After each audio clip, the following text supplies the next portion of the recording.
नमस्कार, इनगोआ बातमीपत्रात आपलं स्वागत। सुरुवातीला पाहूया राज्यातल्या महत्त्वाच्या घडामोडी।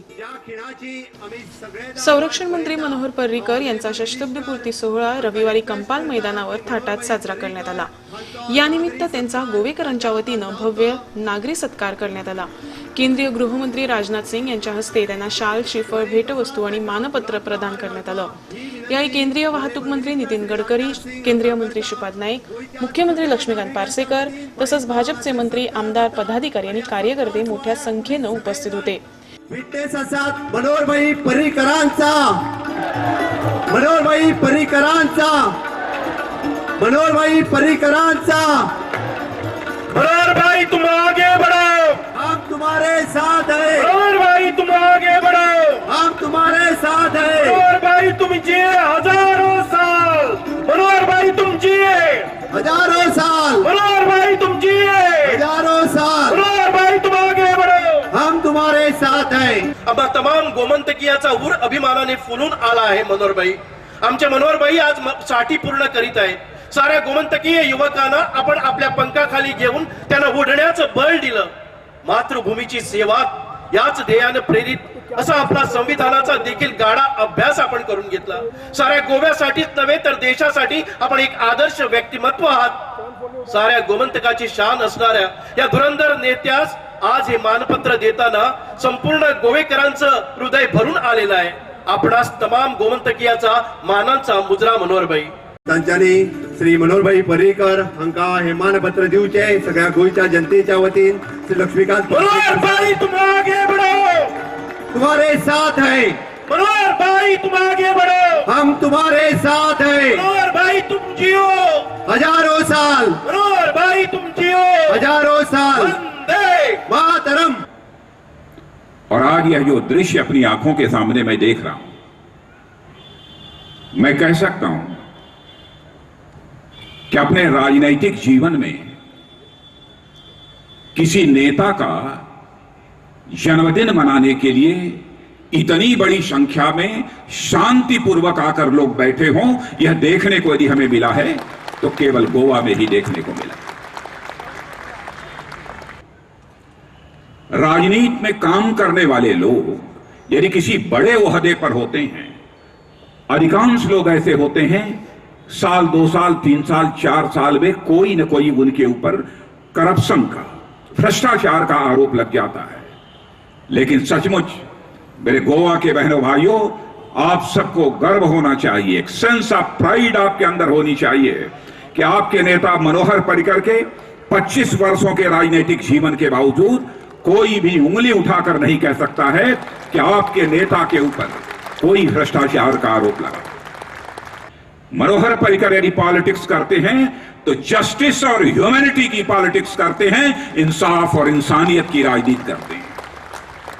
मुख्यमंत्री के रूप में काम करते हुए मनोहर पर्रीकर जी को जो मैंने देखा है, मैं बहनों भाइयों मैं कह सकता हूं मनोहर पर्रीकर जी ने एक ऐसे मुख्यमंत्री के रूप में जिम्मेदारी निभाई है कि वेलफेयर स्कीम और डेवलपमेंट दोनों के बीच बैलेंस बनाकर बराबर रखा है, बराबर बैलेंस बनाकर रखा है। पेट्रोल पर जो वैट लगता है उस वैट को समाप्त कर दिया है और हिंदुस्तान में सबसे चीप, सबसे सस्ता यदि पेट्रोल कहीं पर मिलता है तो वह गोवा में मिलता है। और मैं कह सकता हूं यह करिश्माई काम यदि कोई कर सकता था तो मनोहर पर्रीकर जैसा ही साहसी इंसान ही इस प्रकार का साहसिक कार्य कर सकता था। आउट ऑफ द बॉक्स जाकर सोचना, आउट ऑफ द बॉक्स जाकर सोचना, यह साहसी व्यक्ति भी जाकर आउट ऑफ द बॉक्स सोचने का काम कर सकता है। मोर देन 70% रक्षा से जुड़े उपकरण, डिफेंस इक्विपमेंट यदि हम मंगाते रहे हैं तो दुनिया के दूसरे देशों से मंगाते रहे हैं। लेकिन मेक इन इंडिया कार्यक्रम के तहत उन्होंने फैसला कर लिया, हमारे प्रधानमंत्री जी ने जिस कार्यक्रम को लॉन्च किया था, और इतनी थोड़ी देर में 96,000 करोड़ इन्वेस्टमेंट का फैसला कर लिया। और यह नहीं, जो मैन्युफैक्चरिंग कंपनीज बाहर से आ रही हैं, डिफेंस इक्विपमेंट यहां पर तैयार करेंगी और फिर वापस चली जाएंगी और टेक्नोलॉजी हमको नहीं देंगी, ऐसा नहीं है। यह भी एग्रीमेंट में, यह भी फैसला हमारे मनोहर पर्रीकर ने करा लिया है। मैन्युफैक्चरिंग भी करोगे, लेकिन तुम्हारे पास जो टेक्नोलॉजी है उस टेक्नोलॉजी को भी भारत को ट्रांसफर करोगे, इतना बड़ा फैसला इस रक्षा मंत्री ने किया है। लेकिन बहनों भाइयों, पहली बार हाईली क्वालिफाइड के साथ साथ एक प्रोफेशनल मिनिस्टर की जरूरत थी डिफेंस मिनिस्टर के रूप में, वह गोवा ने दिया है, मनोहर पर्रिकर के रूप में दिया है। Highly qualified end professional. कुछ काम भी हुए हैं और मैं कहना चाहता हूं वह काम केवल मेरे कारण नहीं हुए हैं, उसमें सहयोग किसी का प्राप्त हुआ है तो हमारे छोटे भाई मनोहर पर्रिकर का सहयोग प्राप्त हुआ है। मेरे बहनों भाई, अब उस काम की यहां चर्चा करूंगा तो मामला गड़बड़ हो जाएगा। कामना आप दिल से देना चाहते हैं, दिल की धड़कन और दिल की आवाज निकलनी चाहिए। मैदान में जितने भी लोग मौजूद हैं उनके तालियों के द्वारा यह दिल की धड़कन आवाज निकलनी चाहिए और मैं समझता हूं और अभी चलते रहनी चाहिए, बंद मत करिए। मनोहर जी खड़े हो जाइए, मनोहर जी, और एक बार जरा हाथ उठाकर आप सभी लोग इनको अपनी हार्दिक शुभकामनाएं देंगे और हम सभी लोग आपको हार्दिक शुभकामनाएं देते हैं मनोहर जी। और अंत में आपके साथ ही अपनी शुभकामनाएं देते हुए मैं जितना समझ पाया हूं मनोहर पर्रिकर जी को, मैं इतना यकीन दिलाकर जाना चाहता हूं मेरे बहनों भाइयों, मनोहर पर्रिकर अपने जीवन में कोई ऐसा काम नहीं करेंगे जिससे आपका मस्तक झुक जाए, ऐसा कोई काम नहीं करेंगे। यह आपको विश्वास और भरोसा दिलाकर मैं जाना चाहता हूं।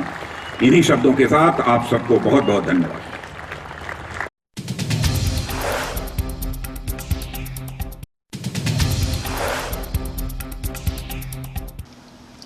या सत्कार सोहळ्याला संरक्षण मंत्री पर्रिकर अतिशय मार्मिक विधानानं उत्तर दिलं। मन निर्माण ठेवून निरपेक्ष भावनेनं कर्म केल्यास त्याची दखल जनता घेते, त्यासाठी प्रसिद्धी करण्याची गरज नसते, त्याची कीर्ती आपोआप सर्वदूर पसरते, याची पोचपावती षष्टब्दीपूर्ती दिवशी मिळाली, असं भावोद्गार पर्रिकर यांनी यावेळी सांगितले। षष्टब्दीपूर्तीला विरोध करणाऱ्यांचा खरपूस समाचार संरक्षण मंत्र्यांनी घेतला। चेन्नईतील पूरग्रस्तांसाठी लष्कराची तातडीनं मदत मिळावी यासाठी पूर्ण शक्तीनिशी प्रयत्न केले, त्यामुळे काँग्रेससारख्या नतद्रष्ट्यांच्या टीकेला उत्तर देण्याची आवश्यकता नाही, असं पर्रिकर यावेळी म्हणाले। वाढदिवस केन्ना आमी साजरे केले ना, काही जाणांक आयचो कार्यक्रम बेस्ट दिसती पडलो, तांच्यांनी ताजेर टिका केली। तशें जिवनात म्हाका अनेक गोष्टी मेळटा आसतना मेळ्ळ्यो पण सहजरित्या मेळ्ळ्यो ना। तशें आयच्याय म्हाका दिसता ह्या कार्यक्रमाक काही जाणांक तातूंतय भितर कितें तरी वांकडे दिसती पडले, पण हांवें हो शेवटी कार्यक्रम मान्य इतल्याकूच केलो की म्हाका लक्षांत आयलें की जे संख्येन लोक मेळपाक येतले त्या संख्येन लोकांक मेळणें शक्य जावचें ना। एक सार्वजनीक जाग्यार जर तूं लोकांक येवपाची संदी दिली जाल्यार जे हितचिंतक आहा ते येतले, ज्यांच्यांनी गेले 25 वर्सां निखळ प्रेम दिलें आनी आपलो समर्थन दिलें, त्या सगळ्या तुमकां मेळपा खातीर हांवें ह्या कार्यक्रमाक मान्यता दिली।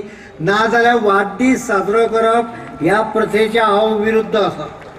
बेजिकली कितल्यो म्हणून गजाली करेक्ट करूं, नाच सोडून दिलो, पण म्हाका लक्षांत अशें आयलें की तुमचें जर मन निर्मळ आसत, लोकांचेर प्रेम करता आसतना तुमी कितेंच अपेक्षा न धरता करीत, विथ दाय आय लव दाय विथ ऑल युअर फॉल्ट्स, हें जर प्रिंसिपल स्विकारश्यात जाल्यार लोकांक प्रसिद्धीची गरज ना, तुमकां कोणें केल्ल्या कामाची पॉप्युलरिटी फामाद करूंक जायची गरज ना। लोक मनापासून काम करणाऱ्या मनशाक सारके वळखतात। वो अनुभव हांवें स्वता घेतला। आप जब होंगे 60 साल के तब मैं होंगी 55 की। आनी हांव खंयच्यान तरी भितरल्यांच्यान अस्वस्थ जालो, कारण जी 55 की जावपाची आशिल्ली ती 40 साल पे छोड़ के चली गई। पण म्हाका दिसता ती उणीव लोकांनी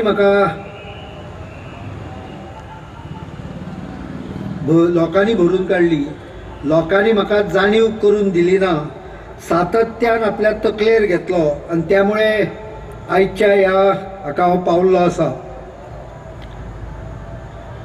सगळ्यांचे हांव हाजे पेक्षा आनीक चड म्हाका भाशण करपाची इच्छाय ना, भाशण करपाची मनस्थिती ना. तुम्ही सगळ्यांनी जी एक सातत्यान म्हजेर प्रेम केलें, ते प्रेम येणाऱ्या काळात काही जाणांक हांव रिटायर जावचो अशी इच्छा ती म्हाका खबर आसा, पण हांव तसो रिटायर जायना, कांय भिवू नाका. गोंयच्या राज्यसभेक जो निवडून गेला पळय, हांव काय म्हणना, हांवें कांयच म्हणना, पण ताजे पोटान दुखले त्या दिसा खंय विशय काडटालो म्हज्या वाडदिसाचो. कितें म्हणून कमीत कमी हे करा. चेन्नयचे तुम्ही म्हाका सांगता, ज्या दिसा बातमी आयली पावस थंय पडटा, रातचे 12 हांवें आर्मी आनी नेवीक सगळे मॉनिटर करून आर्मी आनी नेवी चेन्नई टायमार पावता हाजी प्रिकॉशन घेतले. राजनाथजीच्या डिपार्टमेंटा बरोबर डिझास्टर रिलीफ आर्मीचे कोऑर्डिनेशन, एअर फोर्साचे कोऑर्डिनेशन इतले परफेक्ट जाल्ले की लोकांचे आमकां SMS येवपाक लागले, आपको भी आएंगे कई लोगों के, की अमको अमक्या जाग्यार अमक्या बिल्डिंगेन 4थ्या मजल्याचेर हो अडकला. पद्दतीन काम करून लोकांक आमी सुखरूप हाडले. हाजे सर्टिफिकेट दिवपाक म्हाका काही काँग्रेसवाले किंवा काही नतद्रष्ट लोकांची गरज ना. म्हाका सर्टिफिकेट तुमचे मेळ्ळे. हो पयलो कार्यक्रम आसा आनी हाजो म्हाका आनंद जाता की पक्षाच्या लोकांनी म्हज्या मातूय इन्वॉल्वमेंटा शिवाय हो पयलो कार्यक्रम गोंयान आयज घडलेलो आसा. तुमी ज्या मायेन हांगा आयले आनी अजून पर्यंत बसून रावले, 3-3, 4-4 वरां काही जाणां बसून रावल्लीं आसा. ताज्या वयल्यान काही लोक, अनेक लोक उबे आसात फाटल्यान. 50,000 लोक एका जाग्यार येतात पळय. ज्या लोकांक हो बेस्ट दिसता पळय, तांच्यांनी हे फोटोग्राफ पळोवचे म्हणजे तांच्या तोंडार 10 थापटां मारल्या सारकी परिस्थिती. ना 10 न्हय, 60 थापटां मारल्याची परिस्थिती जाता.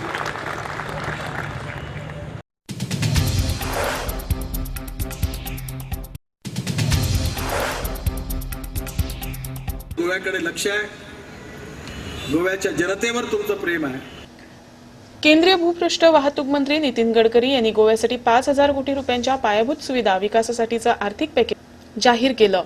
गोव्यातील राष्ट्रीय महामार्ग, सर्व पूल इत्यादी पायाभूत सुविधांसाठी हे आर्थिक पॅकेज जाहीर करण्यात आलं. हल्लीच संरक्षण मंत्री मनोहर पर्रीकर, नितीन गडकरी आणि बांधकाम मंत्री सुनील ढवळीकर यांच्या दरम्यान तिघांची बैठक होऊन त्यात गोव्यातील सर्व प्रकल्पांना गडकरी यांनी मान्यता दिली होती. दरम्यान देशभरात रस्त्याचे जाळं विणताना पर्यावरण रक्षणासाठी 1% खर्च करण्याचा निर्धार केंद्रीय भूपृष्ठ मंत्रालयानं घेतलाय. गोव्यासाठी जे 5,000 कोटी मंजूर केले त्यातील 50 कोटी रुपये रस्त्याकडेला निसर्ग उभारण्यासाठी राखीव ठेवलेत. याशिवाय नियोजित जुवारी पुलावर उंच गॅलरी बांधण्यासाठीही निधी दिला जाईल असं गडकरी यांनी यावेळी सांगितलं. मला विश्वास आहे की गोवा निरंतर प्रगती आणि विकासाकडे चाललेला आहे. मी ज्यावेळी या खात्याचा मंत्री झालो तेव्हा मनोहर पर्रीकर मुख्यमंत्री मला अनेक वेळा भेटले, आताही भेटतात. ते मुख्यमंत्री श्रीपादजी वारंवार येतात आणि मला सांगताना आनंद होतो की ज्याचा आता सांगितलं गेलं की 5,000 कोटी रुपये माझ्या खात्याने केवळ गोव्याकरता दिले. हे पैसे याकरता मिळाले की मनोहर पर्रीकर, लक्ष्मीकांतजी आणि श्रीपादजींनी जर हे फॉलोअप केलं नसतं तर निश्चितपणे गोव्याला हे पैसे मिळाले नसते. मनोहर पर्रीकरांनी हा विचार नाही केला की आता मी संरक्षण मंत्री आहे. आजही माझ्याकडे महिन्यातून एक चक्कर मारतात आणि गोव्याच्या पुलाचं काय झालं, त्याचा मंजूर काय झाला. आता ही गोष्ट वेगळी आहे की मी एवढी कामं केलेली आहे की आता मनोहर पर्रीकरांना, मुख्यमंत्र्यांना, श्रीपादजींना आणि बांधकाम मंत्र्यांना माझ्याकडे येण्याची गरजच नाही. एवढे कामं मी मंजूर करून टाकलेले आहे. मी पुढच्या महिन्यात येणार आहे, याच महिन्यात येणार आहे, 19 तारखेला येणार होतो गोव्याच्या फाउंडेशन डेला. पण त्या दिवशी मलाही थोडी अडचण आहे आणि त्या दिवशी गोव्यातल्या सगळ्यात महत्वाकांक्षी जुवारी पुलाचं भूमिपूजन करायचं ठरवलेलं आहे. पण ते आम्ही आता मुख्यमंत्र्यांशी बोलून मंत्र्यांशी बोलून तारीख ठरवू. 2 गोष्टीची विनंती मी मनोहर पर्रीकरांना करणार आहे की तुमच्या आजच्या जन्मदिवशी एक छोटा संकल्प आहे जो तुम्ही जरूर करा. आम्ही आमच्या खात्यातर्फे जेवढे रस्ते बांधतोय, मी आतापर्यंत 1.5 लाख करोडच्या रस्त्यांवर सही केलेली आहे आणि 2-3 वर्षात मी 5 लाख करोड पूर्ण करणार आहे. आणि नक्की मला पैशाची कमी नाही आहे. कोणी पत्रकार मला असं विचारू शकत नाही काय झालं म्हणून, ते बरोबर होणार आहे. तेव्हा मी याच्यातून ठरवलं की यातलं 1% cost of construction he plantation, transplantation, beautification and maintenance करता खर्च करणार आहे. मनोहर पर्रीकरांनी मला सांगितलं की मला जबाबदारी द्या आणि गोव्याचा संपूर्ण राष्ट्रीय महामार्ग मी ग्रीन एक्सप्रेस हायवे करण्याची जबाबदारी घेतो. आणि म्हणून गोव्यात होणाऱ्या 5,000 कोटी मधले 50 कोटी रुपये, 1% ऑफ द कन्स्ट्रक्शन कॉस्ट, हे मी झाडं लावण्याकरता सुरक्षित ठेवलेले आहे. आणि मनोहरजी, तुम्ही या गोवा आधीच सुंदर आहे, इथला निसर्ग सुंदर आहे, पण मी आता हॉटेलमध्ये गेलो, मी आपला मुंबईचा आहे, तसं थोडं आज पाणी मला काही चांगलं दिसलं नाही. गोव्याचा समुद्र देखील शुद्ध आणि स्वच्छ झाला पाहिजे आणि गोव्याचे रस्ते देखील हिरवेगार झाले पाहिजे. या 2 गोष्टी तुम्ही गोवेकरांना जरूर भेट म्हणून द्याव्या अशी माझी तुम्हाला विनंती आहे. दुसरं जे जुवारीचा पूल बनणार आहे त्याच्यावरती एक मोठी गॅलरी बांधायचं. मी जेव्हा वरळी बांद्रा सीलिंग प्रोजेक्ट समुद्रातला मुंबईतला बांधला त्यावेळी मी मंजूर केलं होतं की त्या ठिकाणी एक मोठी गॅलरी बांधेन समुद्रात वरती आणि मुंबई दिसली पाहिजे. पण दुर्भाग्याने आमचं अर्धवट काम असताना सरकार बदललं आणि नंतरच्या सरकारने ती गॅलरी काढून टाकली. तर माझं एक स्वप्न अधुरं आहे की जुवारीच्या उंच पुलावर असं सुंदर एक गॅलरी तयार करा की ज्यामध्ये गोव्याचा इतिहास, भाऊसाहेब बांदोडकरांचा इतिहास, गोव्याच्या मुक्तीचा इतिहास, गोव्याच्या स्वातंत्र्य संग्राम संघर्षाचा इतिहास सर्व भाषेमध्ये हिंदुस्थानच्या लोकांना कळला पाहिजे अशी सुंदर तिथे तुम्ही एक सुंदर ते कॅप्सूल लिफ्ट लावून, एफेल टॉवर पेक्षाही कदाचित उंची जास्त राहील अशी एक कृती जरूर गोव्याकरता करा. याकरता सगळा पैसा केंद्र सरकारकडनं, माझ्या विभागाकडनं तुम्हाला उपलब्ध करून देईन असा विश्वास द्या. तुमच्या नेतृत्वाखाली आजही तुमचं गोव्याकडे लक्ष आहे, गोव्याच्या जनतेवर तुमचं प्रेम आहे आणि त्याचबरोबर तुमचं देखील गोव्याच्या जनतेवर प्रेम आहे. हे ज्या प्रेमाच्या गाठी आहे कधी तुटू शकत नाही. आणि म्हणून निश्चितपणे या गोमंतकाचा जो इतिहास आहे, जो भाऊसाहेब बांदोडकरांपासून त्यांनी खऱ्या अर्थाने गोव्याला उभं केलं आणि मनोहर पर्रीकरांनी आपल्या विकासाची नवीन दृष्टी गोव्याला दिली आणि आज देखील त्याच विकासाच्या दृष्टीवर गोवा पुढे जातोय.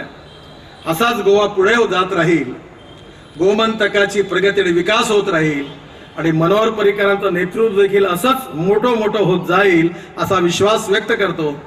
आणि 60 वर्षाच्या निमित्ताने त्यांना मनापासून शुभेच्छा देतो आणि परमेश्वरांनी त्यांना देशाची सेवा करण्याकरता दीर्घायुष्य द्यावं अशी ईश्वरचरणी प्रार्थना करतो आणि माझं भाषण संपवतो. धन्यवाद.